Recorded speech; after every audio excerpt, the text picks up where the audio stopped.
Inclusive saíram nessa sexta novos dados, né? Estava olhando aqui nos colegas, nos veículos de comunicação nos Estados Unidos que tratam de economia, saíram novos dados de emprego, né? Dados considerados fracos, né? Tanto um crescimento menor dos empregos em julho, quanto uma gigantesca revisão para baixo com relação a maio e junho, né? O governo Trump achou que tinha muito mais emprego do que realmente tinha sido criado.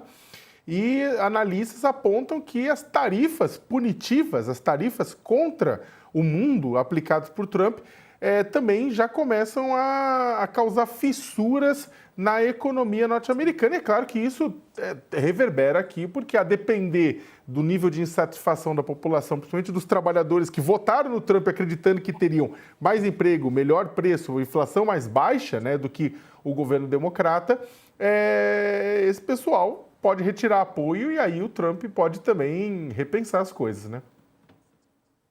Exatamente, Sakamoto. Começa a acontecer o que a gente vinha dizendo que poderia vir a acontecer por conta do tarifaço, né? Junto a essa questão aí da diminuição no número de empregos criados, né?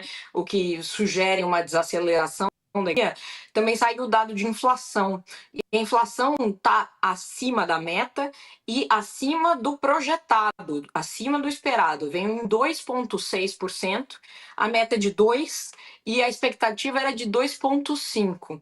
E a explicação aqui está muito centrada na questão do tarifaço, e isso porque as novas tarifas anunciadas ontem sequer entraram em vigor, começam na semana que vem.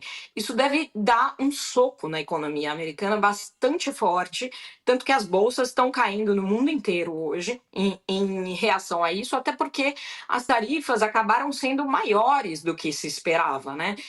O Trump não surpreende só o Brasil com as suas ações, né? O Trump está surpreendendo o mundo inteiro. E aí, sobre o que dizia o Josias em relação à questão da lei da reciprocidade, esse é um ponto central para o governo Lula, em que o governo tem agido com inteligência, porque, de fato, o PIB americano foi central para fazer chegar à Casa Branca as demandas do Brasil sobre isenções, sobre setores, sobre questões, enfim, que não seriam aceitáveis, já que com o Brasil diretamente, com o governo brasileiro, o Trump não quer abrir a negociação.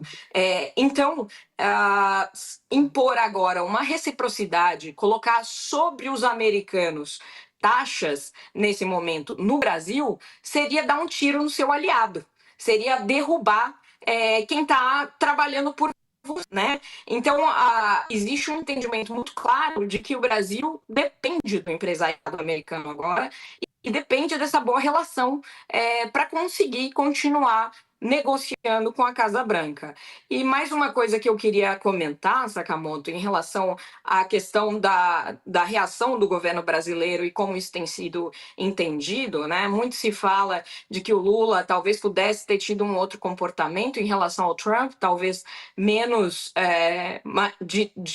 até de se curvar mais, de buscar mais a conversa e tudo mais. E essa semana a notícia que saiu sobre o tarifaço na Índia em 25% contesta um pouco essa noção, viu? Porque, veja, Narendra Modi vinha mantendo uma relação muito estreita com Trump, a quem chamava de amigo, e nada disso, parecia haver em curso uma boa negociação para um acordo comercial e nada disso serviu para proteger a Índia de 25% de tarifa, que surpreendeu todo mundo e provocou, Sakamoto, uma Mari, mas crise só para te doméstica interromper para o um Narendra pouquinho, Modi. desculpa te interromper um pouquinho, a gente só Claro. precisa ir para o intervalo. Eu vou pedir para você continuar, né, a sua análise sobre a Índia.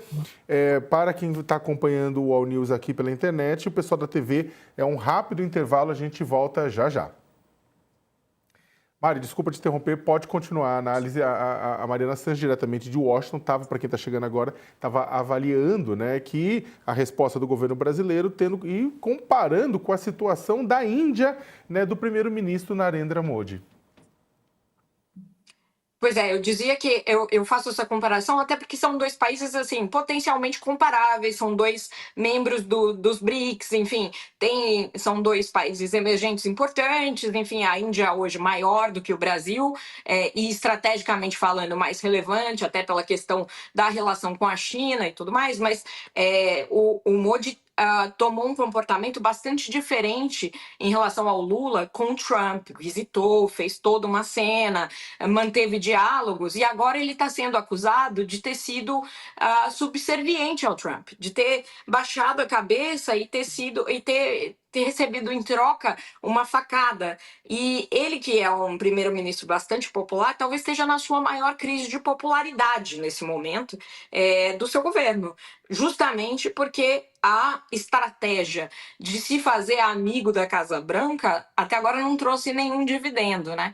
A situação do Lula, pelo menos nesta semana, e é bom que a gente diga que aqui é semana a semana, quando não é dia a dia e talvez hora a hora a questão da crise, mas ao menos essa semana parece que o governo Lula termina a semana um pouco mais vitorioso na sua estratégia do que parecia, com um tarifaço aguado, com uma situação política que não foi de humilhação, estudando as melhores respostas e tomando cuidado de não atirar em seus aliados aqui, portanto, não impor tarifas recíprocas, né?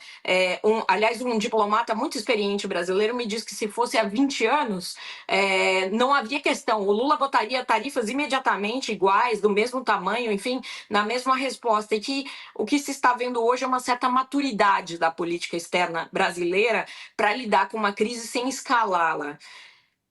Ainda precisamos ver se essa resposta realmente virá, se confirmará e será vitoriosa. Mas, por enquanto, parece que a batalha da semana o presidente Lula vem vencendo.